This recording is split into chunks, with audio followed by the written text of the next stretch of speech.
Oi, boa noite. Boa noite, tudo bom? Tudo bem? E por aí? Bem-vinda, tá tudo bem? Tá Bem-vinda bom o ao som canal. Tá ótimo. e Bem-vinda a ao Instagram da imagem? comunidade, a essa live. Tá ótimo. Obrigada. Ótimo. Então podemos iniciar, né, com a nossa live, né? Só relembrando, eu já deixei fixado aqui o tema da live, né? Setembro Amarelo, preservação à vida.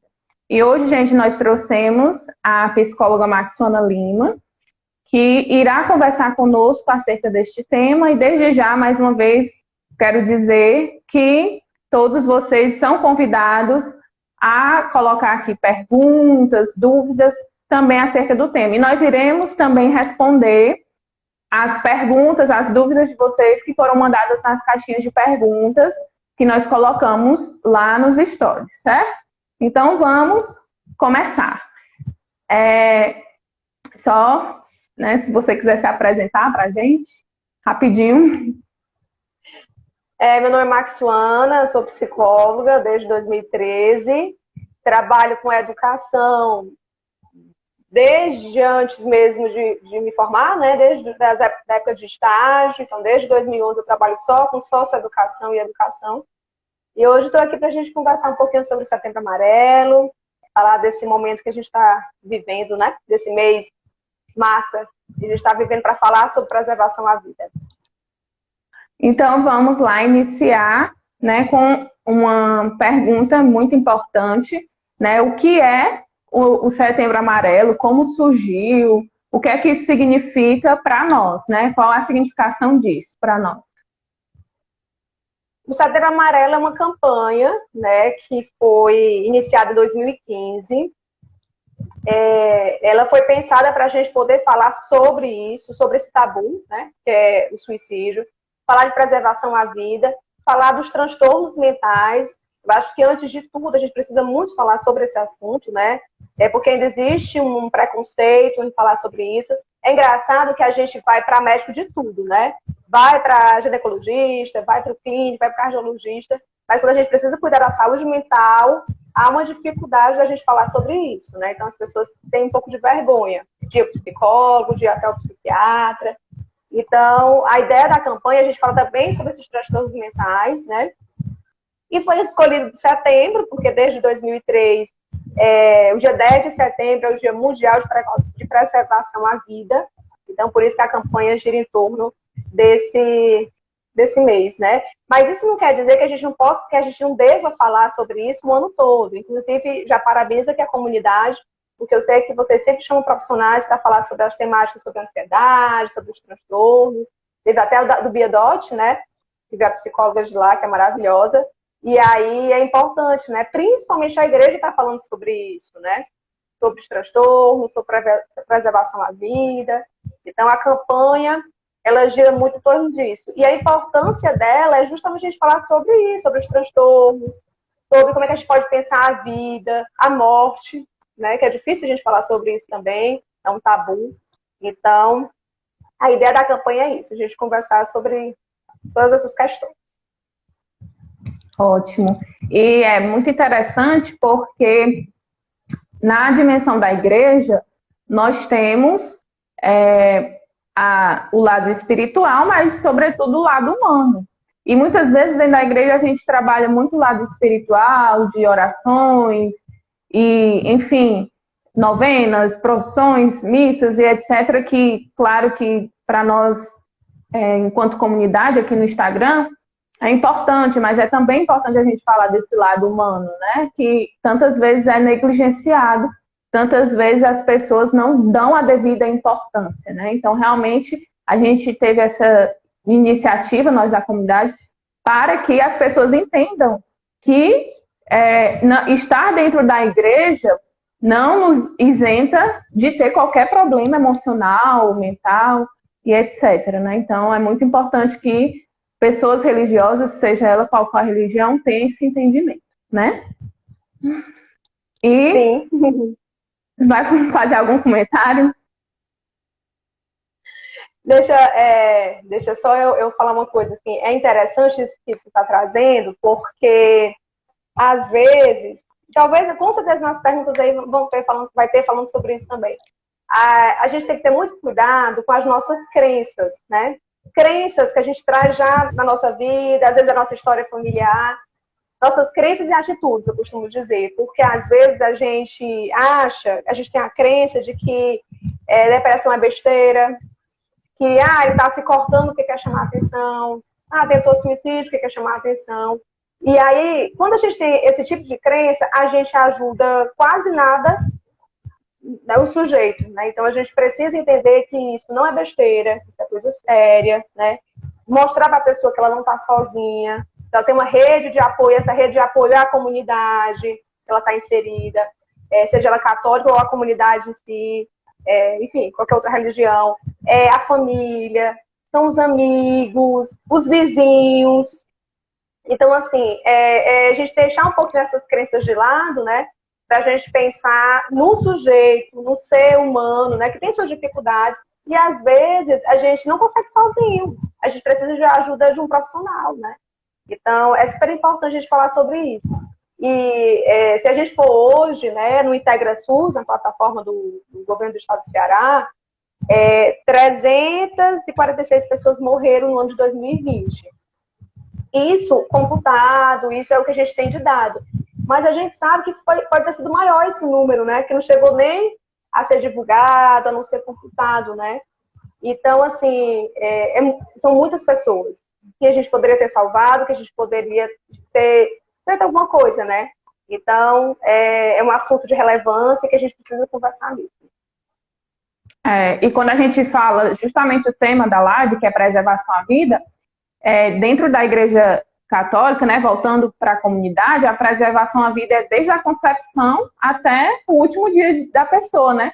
Então, se fala muito de preservação à vida em relação ao aborto, que é dogma da Igreja, que realmente nós devemos seguir, mas se fala pouco em preservação à vida daquele que já nasceu, que já é adulto, que passa por problemas emocionais, de cunho mental, né? Se fala pouco sobre isso, e essa vida também importa para a Igreja, também importa para Deus, né? Então a gente precisa também cuidar dessa vida, não só uma em detrimento da outra, mas todas as vidas importam para Deus e consequentemente para nós também, né?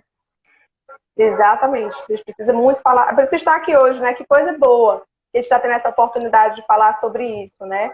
E como é forte a gente falar isso dentro da igreja, porque nós sabemos que tem pessoas, né, em sofrimento, né?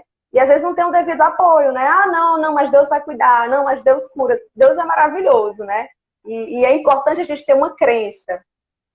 Só que, assim, é preciso também que a gente cuide, né? Cuide do físico, cuide do emocional. E às vezes a igreja é um apoio, uma rede de apoio, mas a gente precisa de algo fora da igreja, né? Muitos padres, pastores, já estão indicando, né, os profissionais, eles já têm essa consciência coletiva, né, e já estão indicando, olha, eu acho que era interessante você fazer um acompanhamento psicológico, porque eles sabem que só dentro da igreja, né, não vai dar conta, apesar de ser importantíssimo porque é uma crença, né, então a crença, ela soma, mas a gente precisa de algo mais, né. Sim, com certeza. Então, vamos lá, né, iniciar com as perguntas que foram nos mandando, né? E aí vocês podem perguntar aqui também, né? Sim, com certeza. Tem a caixinha, mas podem perguntar aqui que a gente vai respondendo também. Com certeza. A primeira pergunta que foi colocada para nós é justamente desse tema que a gente já vem falando desde o início, né? A questão de depressão, falta de Deus, né? Tem alguma relação? E linkando com isso, pode falar também um pouquinho sobre o estresse que pode ocasionar numa determinada pessoa, pós-traumático no âmbito religioso, né? Que pode acontecer de essa pessoa ser sobrecarregada, não só no âmbito religioso, mas em outros âmbitos também. Mas no caso dessa pessoa que fez essa pergunta, especificou o âmbito religioso, né? Estresse pós-traumático no âmbito religioso, como desenvolver isso e, consequentemente, essa pressão de que depressão pode ser falta de Deus, falta de religiosidade, Enfim, essa foi a primeira pergunta selecionada. Tem uma outra coisa que é relevante a gente falar, né? Quando a gente fala de suicídio, acaba que as pessoas associam muito o suicídio à depressão, né? Sim. Suicídio, 90% dos casos, né, a tentativa de suicídio, o suicídio, enfim, está muito relacionado aos transtornos mentais. E não só a depressão, né? A depressão, transtorno bipolar, transtorno de borderline, a dependência química, né? Então, assim, é relacionado aos transtornos, né? E a depressão, ela traz muito, né, essa tristeza profunda, esse embotamento social que a gente fala, que é quando o sujeito se isola muito, né? Então, ele não quer mais saber das pessoas próximas, e ele não quer saber, não porque ele não queira, mas é porque vem esse sentimento ruim, né? Ele não sabe controlar, e aí acaba se afastando, né? Então, assim, é aquilo que a gente conversou no começo, né? O sujeito está assim, não porque ele quer. Quem quer ficar doente, meu povo? Né? Ninguém quer ficar doente. Mas esse sentimento surge, essa dor, essa angústia, né? Quando a gente vai atender, os pacientes relatam muito isso. Aí uma dor imensa, é uma tristeza profunda, né? Incontrolável. E aí, o que acontece? A família às vezes não sabe lidar, quem está muito próximo não sabe lidar, acaba ficando muito irritado, né? E ajuda muito pouco, né? Não consegue ajudar muito.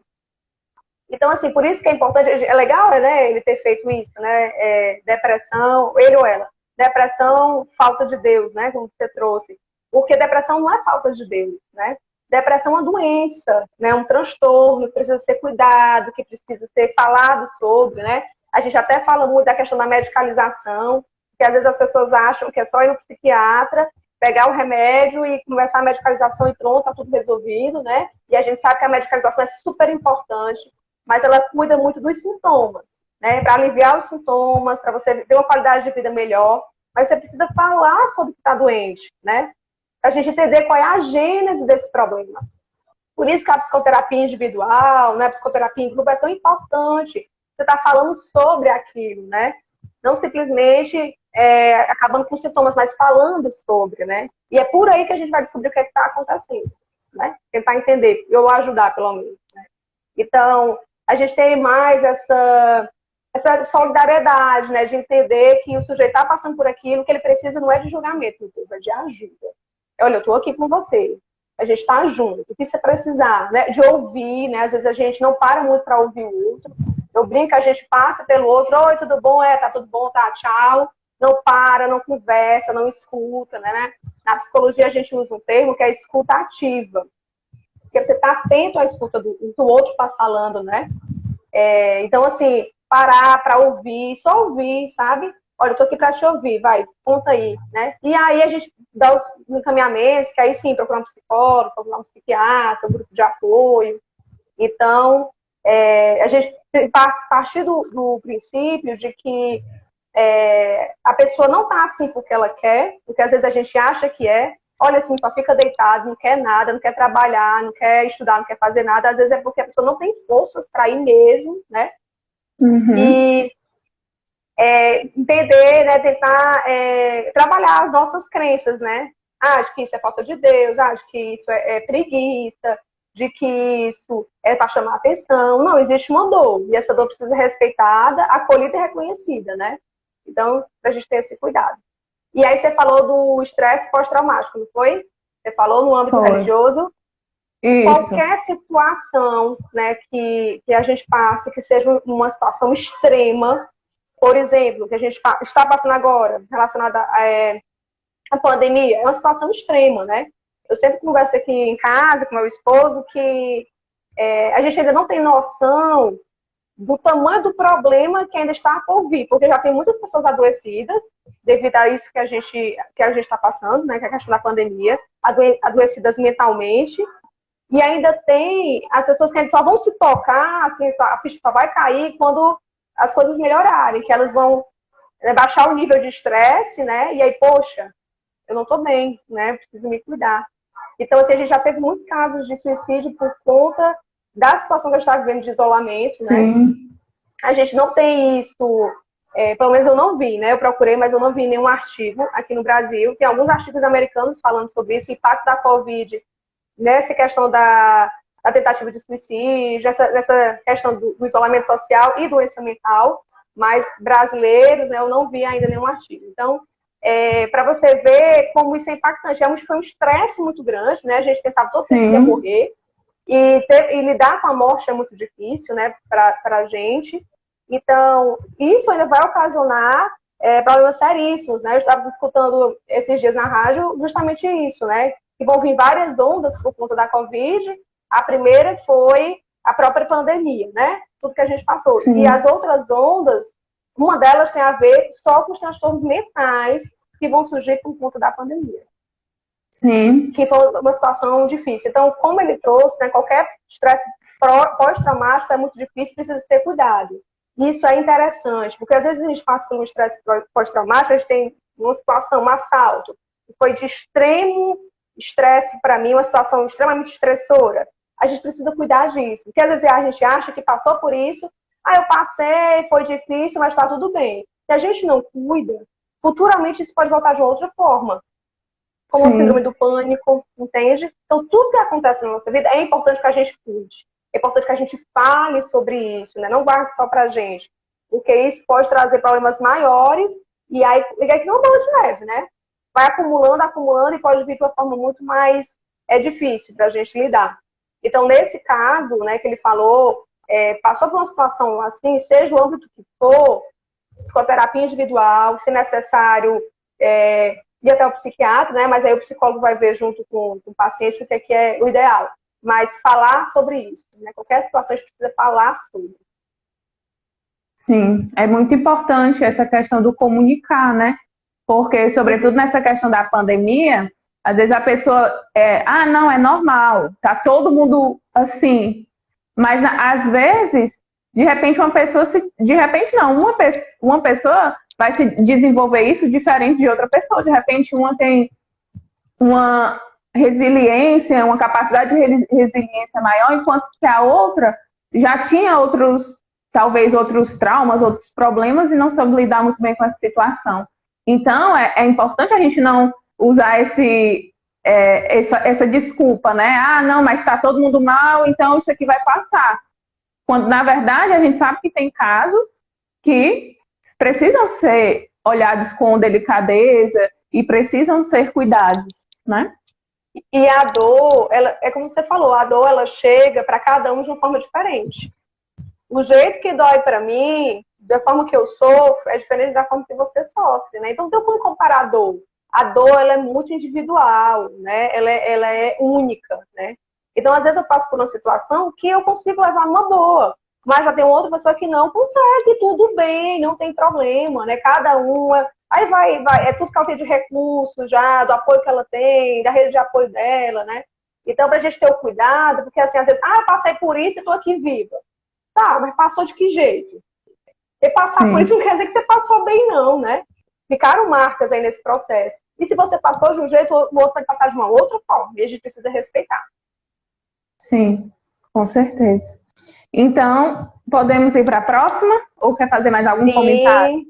Sim, pode ir, que a gente vai comentando. Pronto, a próxima. Quais os primeiros sinais do início de uma depressão? Mais uma vez, né, você já falou lá no início que não necessariamente a depressão está relacionada, só a depressão está relacionada com suicídio, né? Tem outros transtornos. Mas já que essa pergunta foi voltada para a depressão, né? Quais os primeiros sinais do início de uma depressão? E aí eu já vou pontuar uma coisa, né? O sentimento de tristeza. Porque às vezes a gente está triste, a gente fica triste por algumas coisas que acontecem na vida. Perdi um emprego, me separei. Enfim, coisas que acontecem na vida da gente que a gente fica triste. A tristeza é um sentimento normal. O que acontece às vezes nos dias de hoje é que a gente não quer sentir tristeza. E a tristeza faz parte, né? É a frustração, poxa, não deu certo, é lidar com o imprevisto, né? Então, a tristeza é um sentimento importante, que é preciso a gente ter, sim. Uma coisa é a tristeza, a outra coisa é a depressão, que é uma tristeza profunda, né? Que você não tem ânimo, né? Você não tem vontade de nada, você tem um embotamento social, que é essa questão de se afastar dos outros, você não quer sair, você não quer trabalhar, você não quer fazer nada, né? Você não tem forças para isso, né? É muito importante, porque às vezes a pessoa está só triste e um processo de tristeza, por exemplo, um luto, eu perdi alguém, precisa de um tempo para você poder se restabelecer, se reorganizar emocionalmente, né? Isso não quer dizer que a pessoa está com depressão. Apesar de que um luto mal elaborado, né? Quando eu não consigo vivenciar esse luto da forma que é para ser, pode ser que se torne uma depressão. Mas isso não é só por conta do luto, né? Às vezes, a gente também quer fazer uma relação de causa e efeito. A prevenção ao suicídio, né? A pessoa, esse trabalho a tentativa de suicídio, ali, ela é multifatorial, não é por causa de uma coisa, entende? É uma soma de coisas que o sujeito chegou até isso. Ah, ele se suicidou porque terminou o namoro. Não foi só isso. Isso foi uma coisa, né? Pode ter sido só a gota que faltava, né, para derramar água do copo, né? Na verdade, é multifatorial. Nada na nossa vida é relação causa-efeito. É uma soma de coisas que chegaram nessa situação, né? Só para a gente ter cuidado com isso. Então, assim, a depressão é essa tristeza profunda mesmo, né? De não ter ânimo, né? Não ter vontade de nada. E uma coisa que eu sempre falo, sabe? A Aninha, né? Meio Aninha. Mas, assim, a gente precisa ter um sentido, sabe? Tem alguma coisa que possa nos mover. Você pensar, poxa, eu vou fazer aquilo, é aquela viagem que eu me programei. É o sentido da vida, né? Tem um livro muito legal, que é do Viktor Frankl, O Sentido da Vida. Foi o primeiro livro que eu li na faculdade, eu nunca esqueci. No primeiro dia de aula, o professor apresentou esse livro. Que é o objetivo, eu preciso ter uma meta, eu preciso ter um objetivo, né? A vida, ela só tem sentido se a gente tem alguma coisa que a gente pensa que vai acontecer, um objetivo, uma meta, enfim, né? É isso que a gente precisa buscar, né? E geralmente, quando você está depressivo, você não tem mais objetivos, não tem mais metas, há um desânimo, né? Geral. Então, esses são as primeiras questões, né, associadas à depressão. Sim, e uma coisa interessante também, você falando sobre isso, e eu ia pensando que depressão é essa tristeza profunda, mas muitas vezes, né, que eu já vi casos desse jeito, em que a pessoa nem está nessa tristeza profunda, nem aparenta, mas na verdade ela está com depressão, né? De repente, sim, hoje nós temos as redes sociais, que muitas vezes é uma verdadeira máscara que a pessoa usa, né? E aí você olha as redes sociais de uma determinada pessoa. Eu particularmente tive isso com uma amiga que estudou comigo há alguns anos atrás, que você olhava as redes sociais dela, tudo ótimo, né? Tinha um filhinho, tinha um relacionamento, estava tudo perfeito.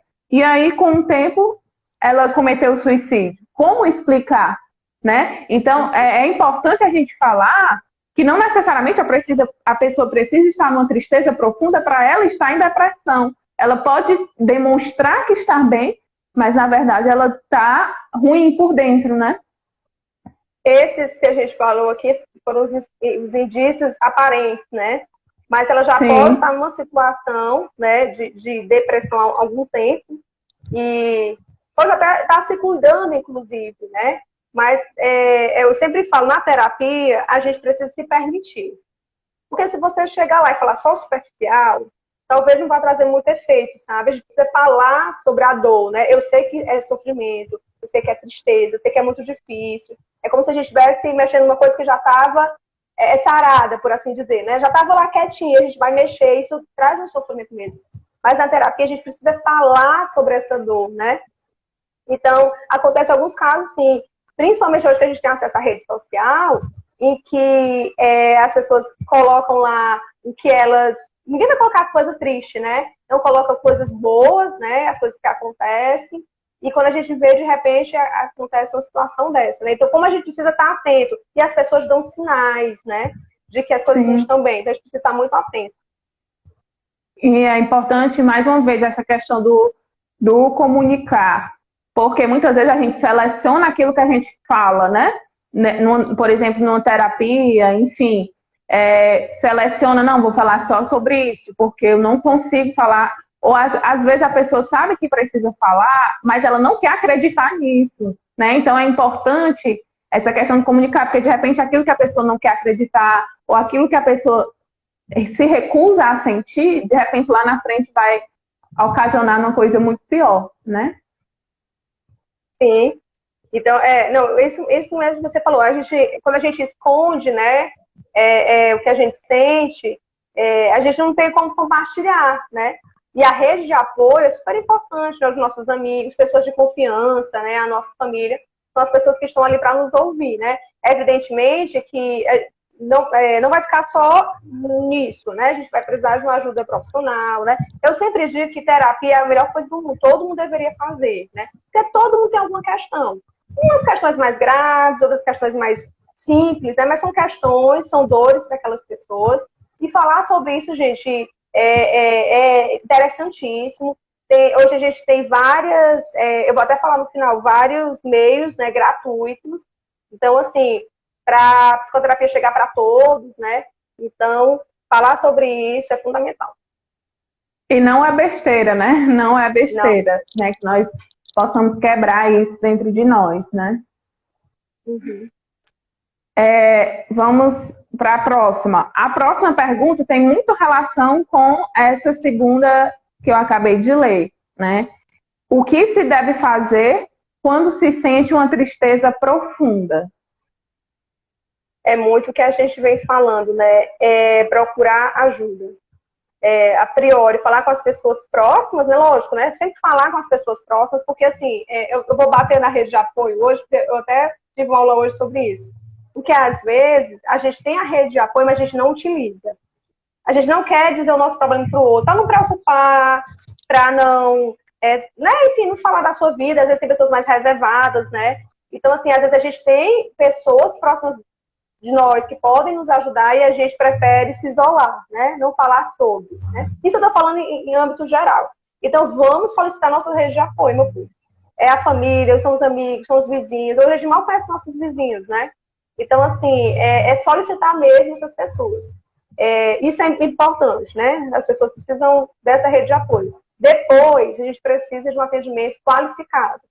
Então, atendimento psicoterápico, né? Psicólogo, psiquiatra, caso seja necessário entrar com a ação medicamentosa, né?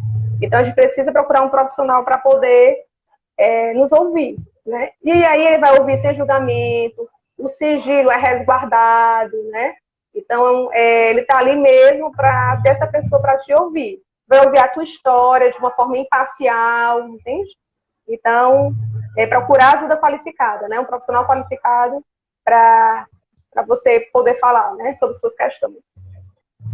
E é muito importante ir à procura, porque às vezes a pessoa pode pensar que não, é só uma tristeza, mas já vai passar, né? E quando isso começa a virar uma rotina, aí liga o sinal de alerta, né? E aí é muito importante procurar e tirar, primeiramente reconhecer que a pessoa não está bem, né? E depois de reconhecer, procurar ajuda, né? A gente não falou aqui ainda sobre a questão da ansiedade, né? Que é muito presente Sim. hoje. Principalmente agora, depois da questão da pandemia, né? E aí, às vezes, quando a gente vai atender, né? Maxwell, como é que eu sei se eu tô com um transtorno de ansiedade ou se eu tô tendo só uma ansiedade normal? Porque a ansiedade é algo normal, né? É legal ter ansiedade. A ansiedade, aquela ansiedade, eu vou falar hoje na live. Aí dá aquela friozinho na barriga, é legal, né? É isso que te motiva, é o que te dá força, né? Então é bacana. Agora, a ansiedade, quando ela trabalha o teu dia a dia, quando ela atrapalha a tua rotina, aí tem alguma coisa errada. Ela me possibilita de trabalhar, ela me possibilita de fazer minhas coisas do cotidiano, aí eu preciso procurar uma ajuda profissional, porque alguma coisa não tá legal e eu tenho que entender, né? E é como tu falou, tudo é do começo, assim, sabe? Quanto mais cedo você for procurar ajuda, mais fácil vai ser para você lidar com isso. Porque às vezes a gente vai somando, somatizando, e aí quando a gente vai ver, fica muito mais difícil lidar com essa dor. Então é muito importante, né? Teve alguma questão, tem alguma coisa que para você está te incomodando, está te tirando da tua rotina, procura um profissional para poder falar, né? E aí ele vai ver qual é o melhor tipo de condução, né? Para os dois. Sim. outro comentário, que nem está na pergunta, mas me veio à mente agora, que até você falou um pouco rapidamente lá no início, que é em relação a se automutilar, né? Enfim, se cortar. Isso está diretamente relacionado a, quem sabe, sei lá, cometer o suicídio lá na frente, ou é só algo que a pessoa está fazendo naquele momento de uma forma que diminua a dor que ela está sentindo, de alguma forma. Como lidar com essa situação né, porque como eu enquanto professora, eu tenho isso muito próximo a mim, né, dos alunos. Então, como lidar com essa situação também, né? Como entender por que a pessoa chegou a esse ponto de se cortar. Aí ela pode até dizer assim, não, Deus me livre me matar, Deus me livre cometer o suicídio. Mas o que levou ela a fazer isso, né? Eu vou responder. Deixa eu só falar aqui que a Sara entrou. A Sara é uma excelente psicóloga, profissional massa. E ela falou assim, as pessoas precisam entender que falar de suas dores, compartilhar com pessoas confiáveis suas angústias, não é sinônimo de fraqueza. Exatamente, Sara. Às vezes a gente tem essa impressão, né? E para os homens isso é um pouquinho mais delicado, né? Por conta da nossa cultura, por conta de tudo que a gente vive, né? Numa sociedade machista, patriarcal que a gente tem, acaba que para o homem é muito mais difícil falar da sua dor, né? Por isso que a gente tem tantos casos de suicídio entre homens, né? Se a gente for dar uma olhadinha na plataforma do IntegraSUS, que é o dado que a gente tem mais recente aqui no Ceará, muito mais homens morreram por suicídio do que as mulheres, né? Então, para o homem é muito difícil falar dessa dor. Então, que a gente possa falar mais, né? Que a gente possa conversar mais sobre isso. Sobre a não é momento... diga. Só um pequeno comentário. Quando a pessoa está passando por isso, né? Alguma dificuldade, enfim, não é momento de ser orgulhoso, né? Pelo contrário, de reconhecer sua limitação e procurar ajuda, né? Ela até falou, a cultura do cada um cuida de si, ou cada um fica com o seu problema, ou que você é responsável sozinho pelo seu sucesso, suas dificuldades. É isso mesmo. A gente tem muito essa cultura do individualismo, né? Então, não vou deixar o outro saber do meu problema. Mas isso também tem a ver com as crenças que a gente traz, né? Então, é assim, para você ver que é uma autoanálise direto, né? A gente não pode ser Gabriela, né? Eu nasci assim, eu cresci assim, eu vou morrer assim. A gente precisa estar sempre se reinventando, né? Se entendendo, né? Se percebendo. Por isso que é tão importante o autoconhecimento. Às vezes a gente acha que é balela, né? Que é besteira. Só se fala em autoconhecimento. Mas, gente, é importantíssimo, porque você vai, né, se percebendo, né? Onde é que você pode melhorar, onde você pode ajudar o outro também. O que a gente estava falando? Da automutilação. Deixa eu falar aqui, que tem muita coisa massa o pessoal falando aqui. Eu vou já ver. A gente trabalha em escola, eu também trabalho em escola, é muito forte, né? Chega muito forte pra gente essa questão da automutilação. E a gente precisa estar muito atento, sabe? Porque, principalmente os professores, né? Eu digo que os professores lá na escola são meus parceiros, né? Porque tem coisa, eu não consigo chegar em todos, eu não estou com os meninos todos os dias, e eles estão todos os dias nas aulas, então tudo que eles percebem, Marcelo, eu percebi isso, né? O que você acha? Vamos conversar, enfim. E aí a gente precisa estar muito atento, né? Porque os meninos, a adolescência é uma fase muito difícil. Lá você tem o infantil também, né? Mas eu lá trabalho mais com adolescência, não ensino médio. Então é uma fase muito difícil, de muitas descobertas, de frustrações. Eu não sei se eu sou criança, eu sou adulto. É uma fase muito complicada. Todos nós passamos e a gente sabe que é muito difícil. É quando eu quero ser aceita pelo grupo, são os primeiros relacionamentos amorosos. Então é uma confusão. Então, acaba que é muito presente a automutilação na adolescência, né? E como a gente tem que ter esse olhar atento, porque, assim, a automutilação essa questão de eu me ferir, porque a minha dor interna é tão grande, que eu acabo fazendo, né, provocando a dor física. Porque, pelo menos naquele momento, eu vou sentir mais a dor física que a dor emocional. Olha como isso é forte, né? Então, assim, essas questões autodestrutivas, né, acabam prejudicando muito o sujeito. E a minha preocupação ele pode se acostumar com a dor. E daí, para ele tentar um suicídio pode ser um caminho mais fácil, entende? Ele vai se acostumando com a dor, né? E vai arriscando cada vez mais, entende? Não necessariamente quem se automutila vai cometer suicídio. Não, né? Não necessariamente. Mas a gente precisa ter cuidado. Então, qualquer sinal, né, que eu perceba, eu não, vamos aqui, vamos conversar, vamos chamar os pais, vamos criar essa rede, né, para ver como é que a gente pode ajudar esse sujeito. Porque se existe automutilação, se existe um comportamento autodestrutivo, isso não é só relacionado à automutilação, não.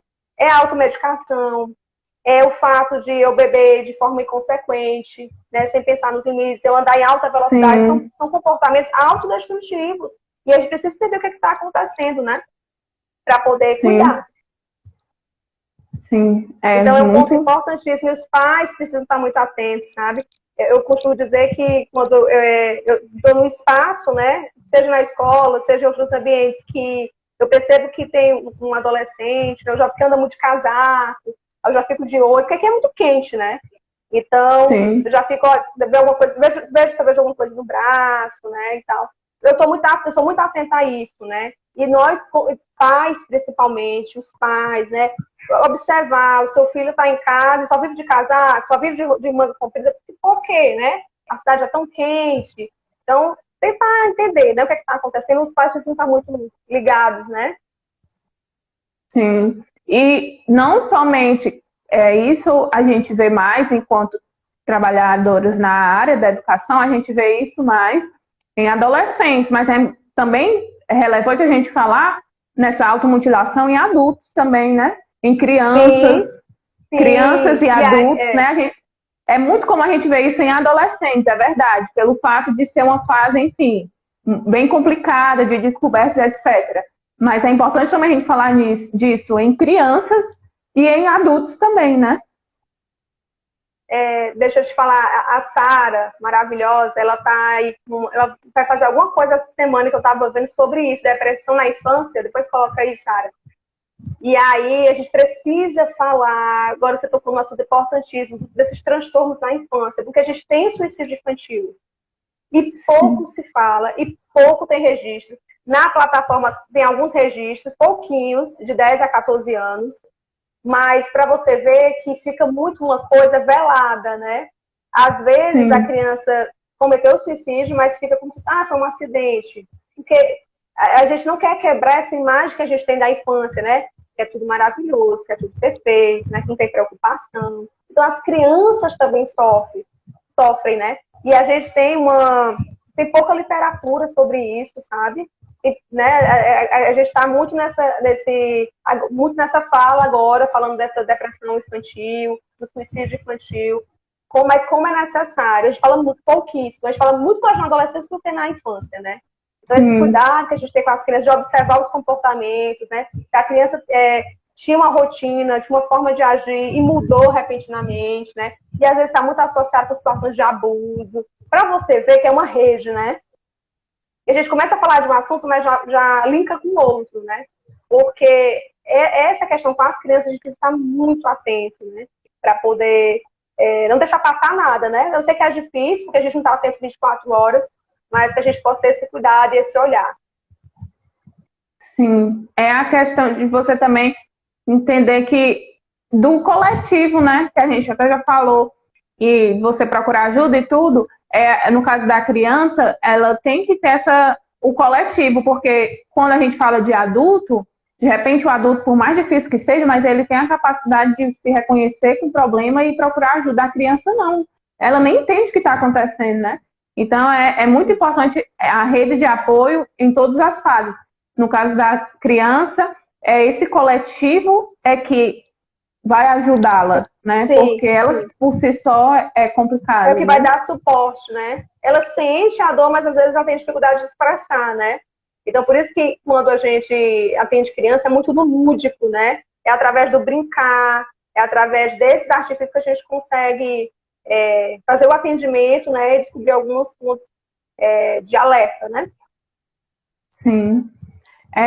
Quer fazer mais algum comentário? Em relação a algum comentário que alguém fez? Sim, alguém colocou aqui, acho que foi o Vitor, mas eu não consigo mais. Deixa eu ver se eu consigo. O Vitor, não é? falou, reconhecer que você precisa de ajuda é o caminho mais difícil, mas é o mais necessário para encontrar saída, exatamente, né? Então, o fato de você procurar atendimento, mas é porque ainda existe muito esse tabu mesmo, sabe? De cuidar da mente, parece que é uma coisa que, é como até a Sara falou, demonstra fraqueza. Ah, ele não está conseguindo sozinho. Quem é que disse que a gente tem que conseguir só, né? Então, a gente pode sim procurar, a gente pode ir, e ajuda muito, sabe? A gente se reconhece, se percebe mais. Sim, e é importante a gente saber que a gente precisa do outro, né? A gente precisa do outro. Nós não somos seres individuais que vivem sozinhos, isolados, né? Nós somos seres que vivem no coletivo. Então a gente precisa do outro, né? Para caminhar, claro, pessoas confiáveis e pessoas que de fato nos ajudam, né? Pessoas que têm relacionamentos saudáveis, Isso, né? Uns com os outros. Isso. A Lia está perguntando, quando a criança perde um pai, um avô, mãe, que é muito próximo, pode haver a depressão? É normal ela ficar triste, né? E dependendo da idade também, né? Se ela tiver um conhecimento do que é que aconteceu, então por isso é muito importante. Quando a criança tem uma situação dessa, né? De luto na família, os adultos explicarem, né? De forma mais concreta possível, porque às vezes a gente fala muito assim, virou uma estrelinha, né? O Papai do Céu levou. É importante falar, olha, aconteceu isso de uma forma muito didática, muito lúdica, né? Tentar explicar que houve, né, a morte, né? Houve o falecimento, e aí as pessoas vão ver qual é a melhor forma. E aí explicar o que é que aconteceu, até para entender um pouquinho essa finitude, né? Tentar entender que já conviver e falar sobre isso, né? Sobre a morte, que é um tabu. Então, tentar explicar de uma forma que ela entenda o que aconteceu, né? Porque às vezes as pessoas falam, o papai viajou. Aí a criança fica para sempre esperando esse pai que não vai cantar, né?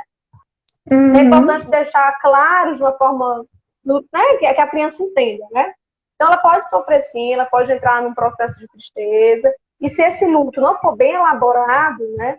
Não for um luto saudável, por assim dizer, pode acontecer a tristeza, e aí sim a depressão, né? Então, a gente precisa estar atento, de fato, né? Mas é como eu falo, perceber o menor sinal, acha que não está legal, que está diferente, procura ajuda, né? A gente tem excelentes psicólogos que trabalham só na área da infância, que podem dar esse suporte, né? Mas é importante a família estar muito presente, né? Estar muito junto nesse momento, se fortalecer, né? Enquanto comunidade mesmo, Sim. né? Em grupo. Sim. E detalhe, agora né? surge... Só lembrando que não é só uma coisa, tá? E lembrando, né, que os transtornos da nossa vida são... tudo que acontece é muito uma soma de fatores, é multifatorial. Então, a gente precisa cuidar de cada ponto, né? Para justamente não acumular e aí ser mais difícil para a gente lidar. Sim, e é importante também, nessa questão que são vários fatores, não necessariamente esses fatores precisam acontecer em períodos próximos, mas de repente é algo que aconteceu lá na minha infância e que reverbera até hoje e que eu ainda não consegui curar, né? E aí a pessoa precisa desse cuidado de trazer essas dores, essas feridas lá da adolescência, no caso para quem é adulto, né? Lá da adolescência, da infância para hoje, né? Não necessariamente fatores, aconteceu há um ano, aconteceu uma coisa comigo há 6 meses, e aí por causa disso. Não, de repente é uma ferida que você traz lá na frente, e aí vem acumulando e junta, e isso vai refletir na forma como você se vê, como você se percebe no mundo, enfim, né? Então é importante a gente entender que é um longo prazo, né? Não é uma coisa a curto prazo. Isso. E é como você falou, né? A gente, às vezes passa por uma situação traumática que eu vivenciei, sei lá, aos 6 anos de idade, que conscientemente eu não me lembro mais, porque inconscientemente está o registro, né? O registro fica. E aí lá na frente eu passo por outra situação que acaba me remetendo a esse trauma que eu vivi de forma inconsciente, e aí a situação gerada é muito maior do que aquela do começo, né? Então, é isso que a gente está falando muito hoje, né? Desse cuidado com a gente mesmo, né? Da gente se perceber, da gente olhar para dentro, né? Eu falo muito isso. Para poder a gente ir sanando, né? Esses pontos de alerta. A Zenaide falou que a gente é linda. Saudade, viu, Zenaide? Um beijo para você e sua família. O que mais, Aninha? Sim, eu lembrei de um ponto também interessante. A gente está com 10 minutos, mas rapidinho.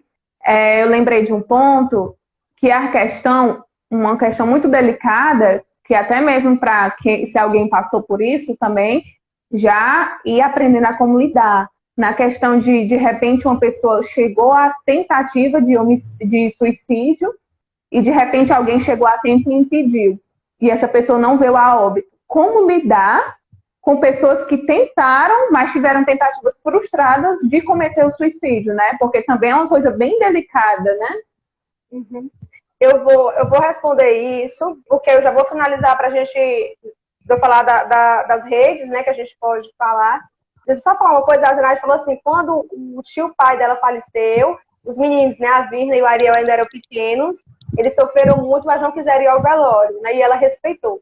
É importante que quando a gente fala de luto, né, de morte, as pessoas, tanto as crianças como os adultos, possam vivenciar esse luto, e esse luto ele é vivenciado passando por todas as etapas, né? São os rituais que a gente chama. Então, o velório é muito importante, o enterro, né? Para quem acredita, né, de acordo com a sua crença, sei lá, missa de sétimo dia, isso tudo são rituais, né? E são importantes para a elaboração do luto, né? Então, você vai explicar para a criança o que aconteceu, vai dizer para ela que tem essa possibilidade, mas, ok, se ela não quiser ir, tudo bem, né? Para o velório, para o enterro. Mas você vai explicar para ela o que aconteceu de uma forma que ela possa entender, né? E se ela disser que não quer, você respeita, né? Mas se ela quiser ir, você pode levar, tá bom? Vamos falar disso, né? O Biadote, o Pravida, o CVV, né? São instituições que trabalham muito com a situação da prevenção ao suicídio, né? Inclusive o Biadote, ele trabalha com as famílias enlutadas. É um trabalho fantástico, fantástico. Porque nesse caso as famílias perderam seus entes queridos por conta do suicídio, e o Biadote faz todo esse trabalho com as famílias, né? Que não estão mais convivendo, né, com o ente, enfim, porque tem muito sentimento de culpa, tem muito sentimento de onde foi que eu errei, eu poderia ter feito isso, e a gente sabe que não tem culpa. Não existe o sentimento, né, assim, não existe a culpa, né? Foi uma situação que aconteceu, sim, como eu falei, é multifatorial, não é culpa de ninguém, e aí a gente precisa elaborar, né, esse processo também. Então, eles fazem um trabalho muito bacana. E isso que tu falou é tão importante, quando a pessoa tenta o suicídio e não efetua porque chegou alguém, né? Então, esse período, a gente sabe que os 3 primeiros meses, após essa tentativa, né, seja ela a primeira ou não, são muito importantes, porque a chance dele cometer nesses 3 primeiros meses é muito grande, né? Então, para a vida, tem um trabalho fantástico, justamente nesses 3 primeiros meses, que eles dão um apoio, né, com atendimentos, né, ajudando nesse processo. Então, é uma instituição de referência nesse sentido, né? Então, assim, às vezes, a gente não tem esse cuidado com um sujeito que cometeu suicídio. E muito cuidado com algumas falas, sabe? De julgamento. Ah, né, não conseguiu, nem para isso serviu, entende? São frases tão ácidas, né? Que fazem tanto mal ao sujeito. Então, muito cuidado. Assim, o nosso falar é muito importante, né? Esse cuidado que a gente precisa ter.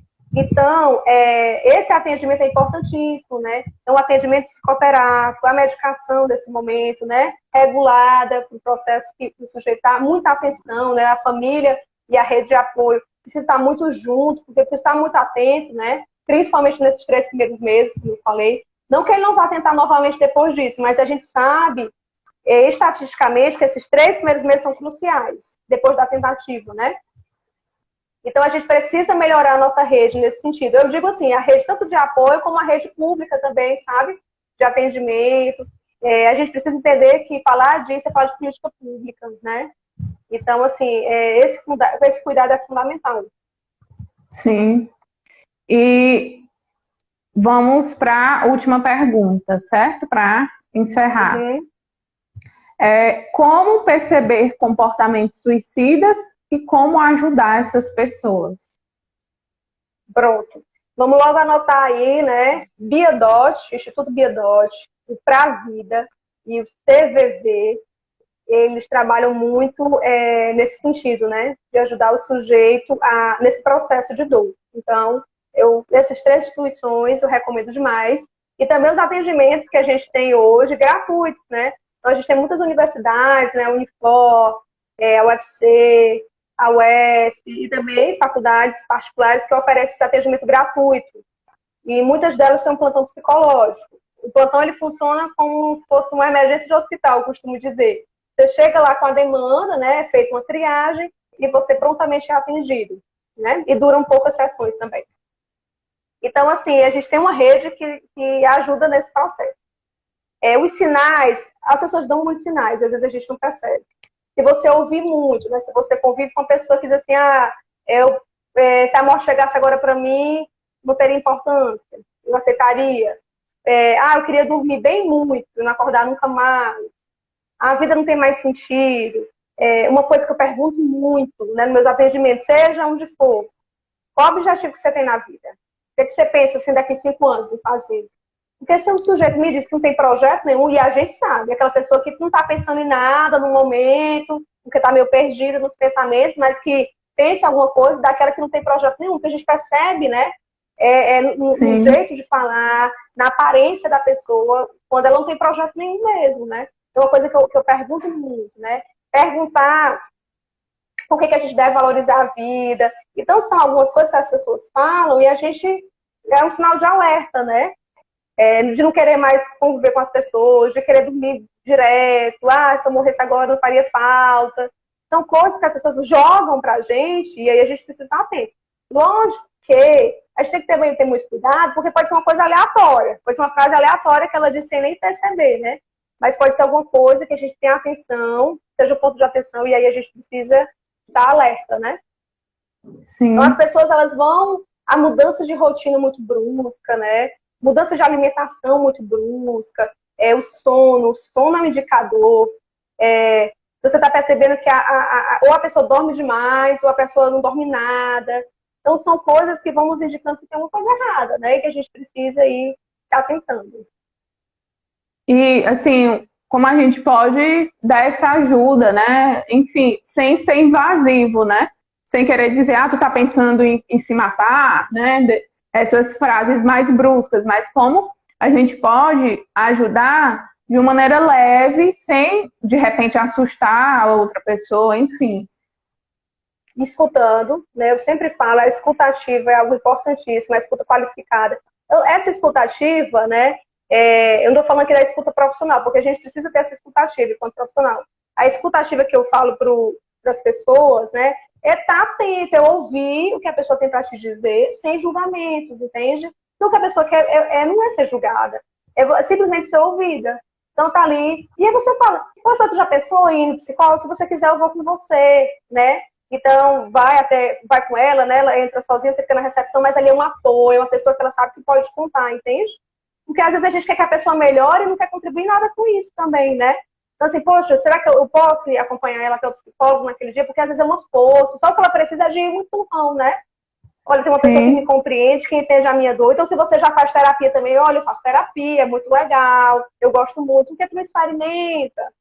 Essa coisa de estar junto, de ouvir, de acolher a dor, porque às vezes a gente só quer julgar, mulher, isso é besteira. Não, se tu fizer isso vai dar... Não, gente, não é besteira. É a dor daquela pessoa, né? E precisa ser acolhida. Então, a ideia é você ouvir sem julgar. Sim.